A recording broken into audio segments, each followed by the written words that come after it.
안녕하세요. 12월 1일 오늘 묵상 제목은 The Law and the Gospel 율법과 복음. For whosoever shall keep the whole law and yet offend in one point, he is guilty of all. 누구든지 온 율법을 지키다가 그 하나를 범하면 모두 범한 자가 되나니. 야고보서 2장 10절. The moral law does not consider us as weak human beings at all. It takes no account of our heredity and infirmities. It demands that we be absolutely moral. 도덕법, 즉 율법은 우리를 약한 사람으로 여기지를 않습니다. 율법은 우리의 유전적인 죄성과 연약함이 있다는 것을 전혀 고려하지를 않습니다. 율법은 우리가 철저하게 도덕적인 사람이 될 것을 요구합니다. The moral law never alters, either for the noblest or for the weakest. It is eternally and abidingly the same. 율법은 가장 고상한 사람에게나 가장 약한 사람에게나 변하지를 않습니다. 그것은 영원히 그리고 지속적으로 동일합니다. The moral law ordained by God does not make itself weak to the weak. It does not palliate our shortcomings. It remains absolute for all time and eternity.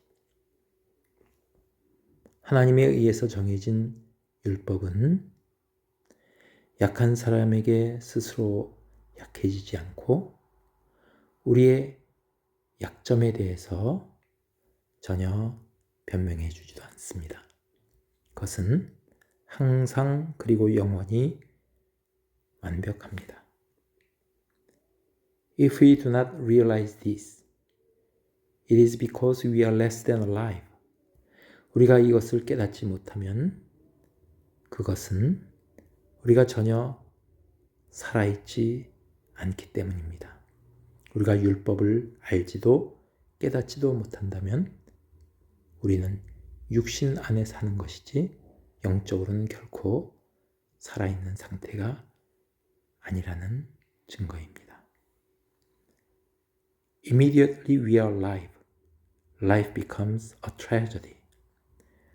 우리가 살아나게 되면 그 즉시 삶은 비극이 됩니다. 우리가 육신적인 삶에서 영적인 삶으로 변화되면 그 즉시 삶은 비극적인 삶이 됩니다. 왜냐하면 우리가 계명을 접하게 되기 때문입니다. I was alive without the law once, but when the commandment came, sin revived and I died.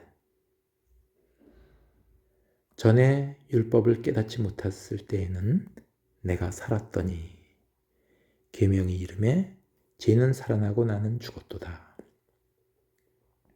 전에 율법 없이 살 때에는 육신적인 삶을 살았습니다. 그러나 계명이 이르렀을 때 우리는 내 안에 죄를 발견하게 되고 나는 그 죄를 도저히 이길 수 없다는 사실을 깨닫게 됩니다. 그래서 죄는 살아나고 나는 죽었다 라고 로마서 7장 9절 말씀에서 고백하고 있습니다. When we realize this, then the Spirit of God convicts us of sin. 우리가 이것을 깨닫게 되면 성령께서 우리에게 죄에 대한 깨달음을 주시고 죄에 대해서 책망해 주십니다.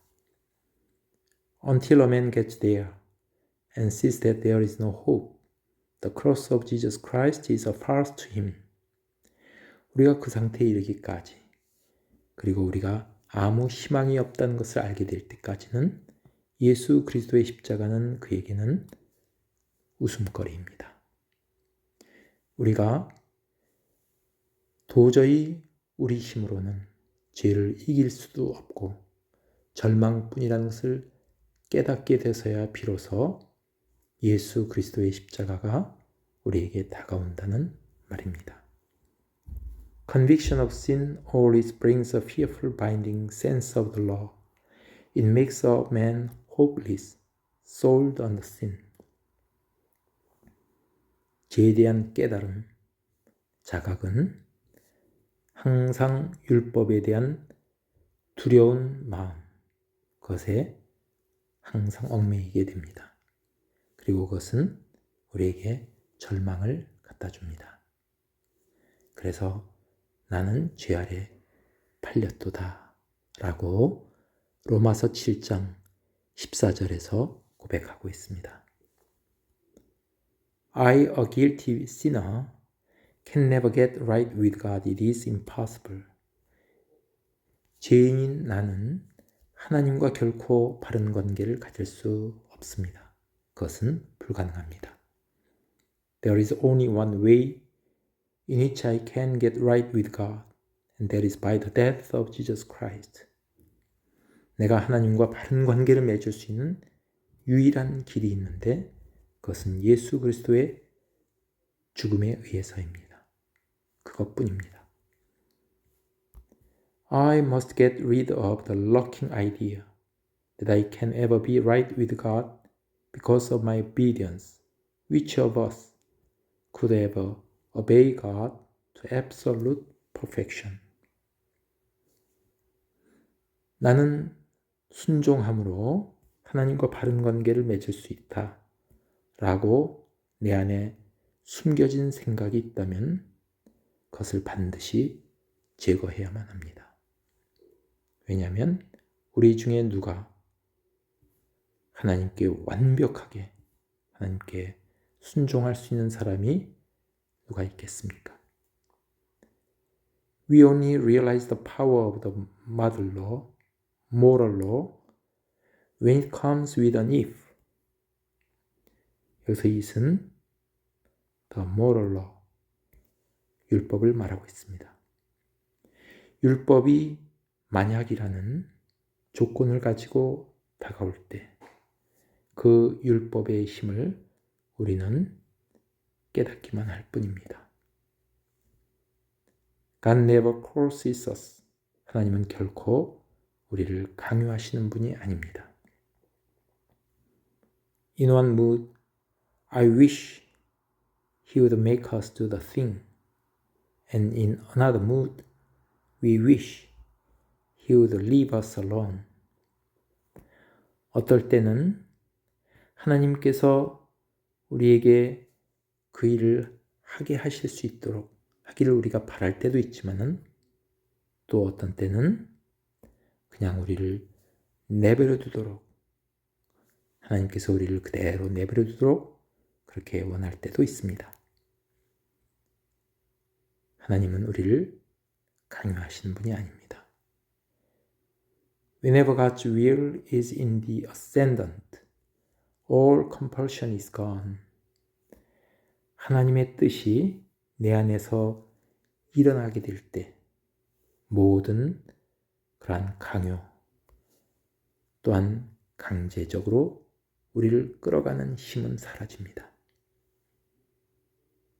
When we choose deliberately to obey Him, then with all His almighty power, He will tax the remotest star and the last grain of sand to assist us with all His almighty power.